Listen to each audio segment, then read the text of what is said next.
The misunderstanding surrounding Samantha Maxis' amnesia in Black Ops Cold War Zombies. In the Call of Duty Zombies universe, Samantha Maxis is a well-known and key character. As the daughter of Group 935's Ludwig Maxis, she played a crucial role in the Aether story, the previous zombie storyline where the characters were trapped in a cycle and forced to destroy their multiverse to end it. Being previously placed in the MPD and in control of the zombies at one point, allowing her to harness Dark Aether powers. She was then thought to be purified before being one of the only two characters to walk through into the new rebooted universe on Dark Aether to begin a new life, but unfortunately, she couldn't escape her past due to the connection to the Dark Aether being unleashed thanks to the cyclotron at End Station, piercing a hole into the other realm. Her role in the new Zombies universe took a twist when she was catapulted into the Dark Aether on Firebase C by Dr. Peck under instruction of Eddie Richtofen, but was later rescued from the Dark Aether, leading to a state of amnesia. In the map Firebase C, players found Samantha Maxis in a state of amnesia, not remembering anything about her past involvement with Group 935 or any events of the Aether story. However, she came dressed in attire that seems very similar to remnants of the past Aether story. Most people from here form the assumption that this amnesia was specifically created so that once we were in permanent contact with Maxis, she could not inform us of the secrets she seemed to know in the earlier intel from her. This misunderstanding comes in when people use that framing to assume that Samantha Maxis only lost knowledge of her life in the Dark Aether story and likely did not have any memories of the Aether story prior to this anyway. This is in contrast to Eddie Richtofen, who seems to have full knowledge of the prior Aether story and his incarnations of Primus/Ultimus, such as him remembering Samantha's birth date. Eddie wanted her thrown in the Dark Aether to take care of her, as she posed a threat to Project Janus. We assume something may have happened to Samantha that negated her memories whilst allowing Eddie to have the upper hand, and this seems like it could be the case. However, may have actually happened during the events of Cold War Zombies and not during the time between when Eddie and Samantha stepped through and entered the new universe up to her involvement in prior events leading up to D Machine. We have intel that shows this is likely not the case. This Maxis audio log from Outbreak is a good example. Monsters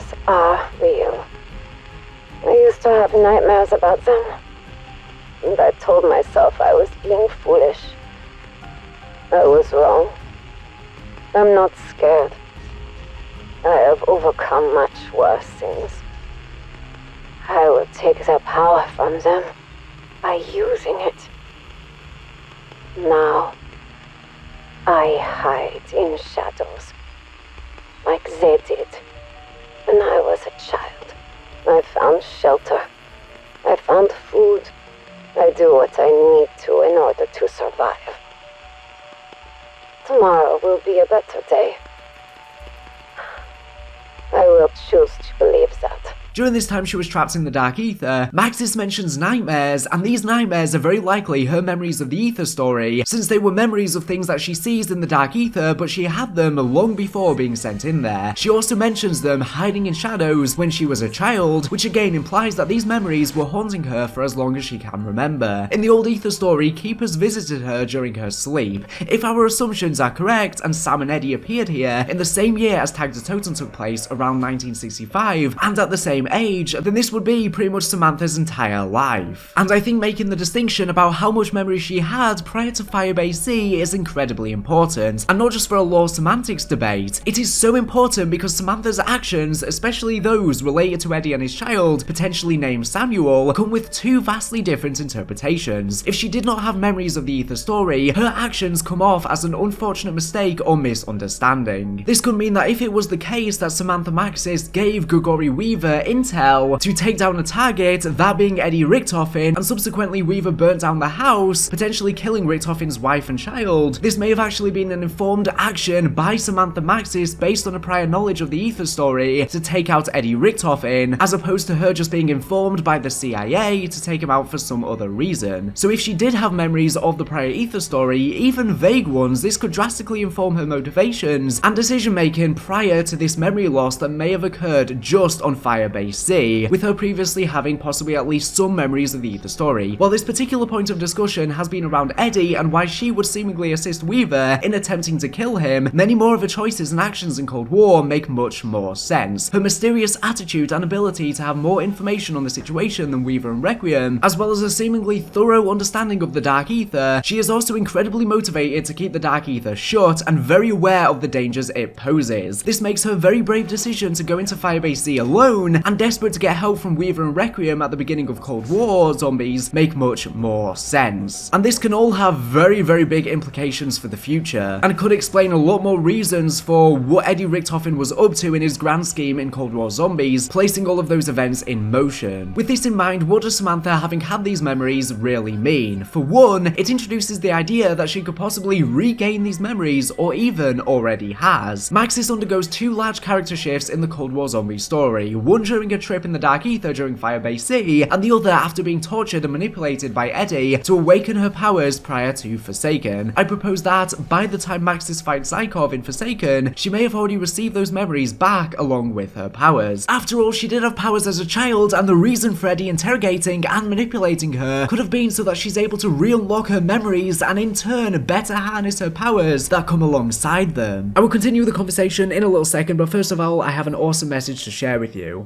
This video has been kindly sponsored by NOS or NOS, a brand new operating system for Nintendo Switches by Red Deer Games. It offers a fresh and new way to interface with your Nintendo Switch, transform your favorite console into an amazing and surprisingly small personal computer by allowing you to draw, write, calculate, organize your day and play around at your convenience with the built-in puzzle game. A revolution has come. Enjoy every awesome feature of the operating system. All the tools you need are here. You have the power. Brighten up your day and customize the operating system to suit your everyday need. Find your favorite setup and create the fantastic user experience you deserve. Its key features include splendid customization options, reliable tools with Notepad, Sketchbook, and Daily Planner, a brilliant design, and a charming puzzle game. So check it out and transform your Switch's capabilities via the link in the description. Okay, so what I'm going to do now is just show you the basic functionality of the operating system, and like I said before, it essentially adds a bunch of quality of life improvements to the Switch with basic feature functionality that really these features should be available on the Switch straight from the get-go. And they just make things easier. For example, if you need to use a calculator, you can go ahead and make a quick calculation. We also have a gallery, and then in addition, and most importantly, we have a notebook. So if you ever need to make quick little notes, you can do so straight on your Switch. Of course, a lot of these features you would come to expect from devices straight from the get-go. Most phones have this, but if you don't have your phone with you, or you just want everything in one place on your Switch, this improves the basic features a ton. You can also have a to-do list if you ever have tasks you need to complete, and you can set deadlines. There's a neat little paint feature if you ever want to make some basic designs and artwork, you can check this out. And there are little puzzle games you can complete as well, which is also a nice little addition. And yeah, that's pretty much it. But for now, I'm going to play their trailer for you to enjoy.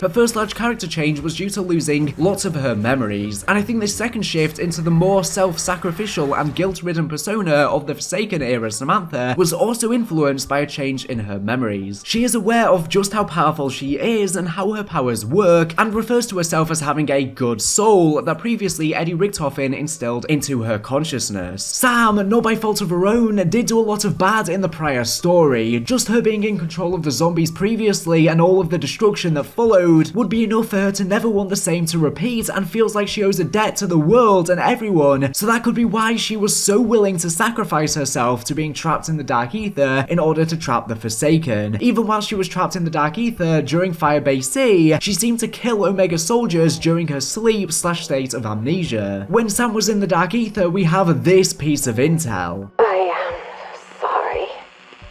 It's always dark here. I used to worry that morning would never come. But now, I choose to embrace the darkness, to find the light within myself.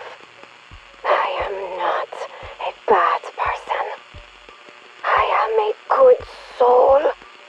I want to believe that. I have to believe that. I wish I could prove it. Maybe I shouldn't. Why do I care what they think of me? I'm just sorry.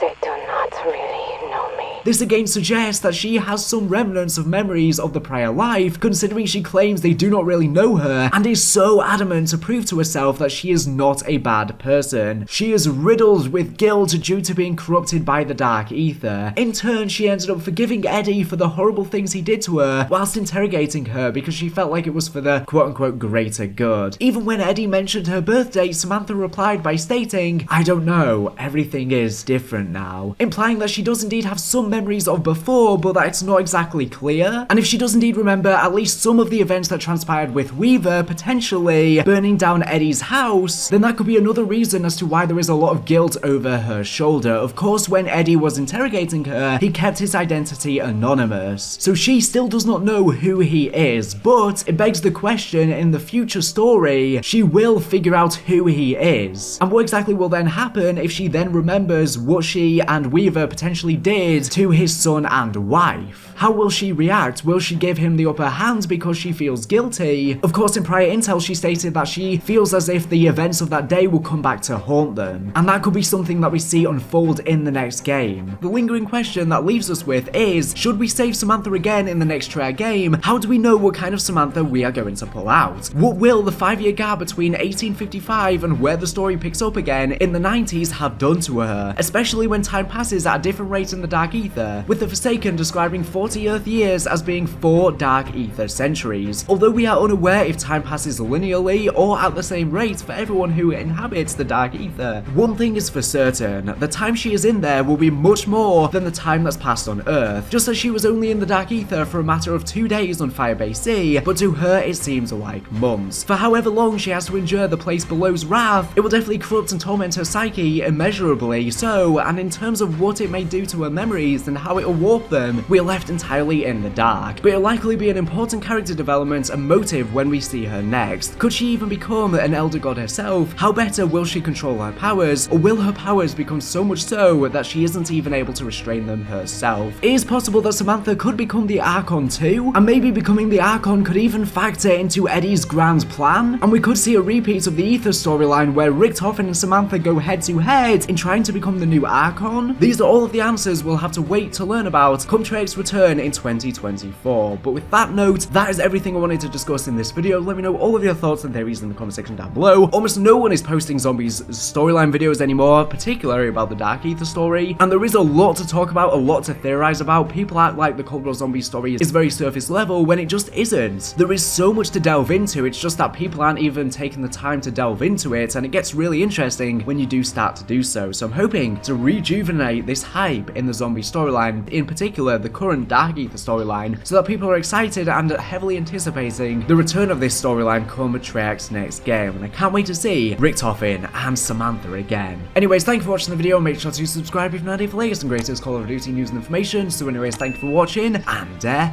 bye.